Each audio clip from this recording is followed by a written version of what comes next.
अंडाशयाच्या गाठी ज्या आहेत ह्या नेहमी कॅन्सरच्या असतात का? तर नाही. अंडाशयाच्या गाठी साध्या पण असण्याचे चान्सेस असतात, तसेच ते कॅन्सरचे पण असतात. पण हे आपल्याला कसे समजते?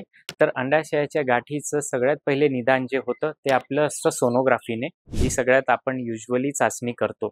सोनोग्राफीमध्ये ह्या ज्या गाठी असतात याच्यामध्ये आपल्याला एक आयडिया येतं की ही गाठ साधी आहे का कॅन्सरची आहे.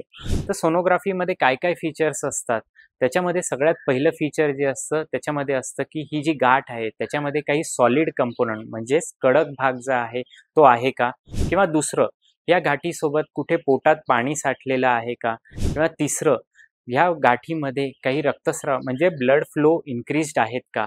तर ह्या काही साईन्स असतात ज्याने आपल्याला एक आयडिया येते की ही गाठ कॅन्सरची आहे का ही गाठ साधी आहे. थँक्यू.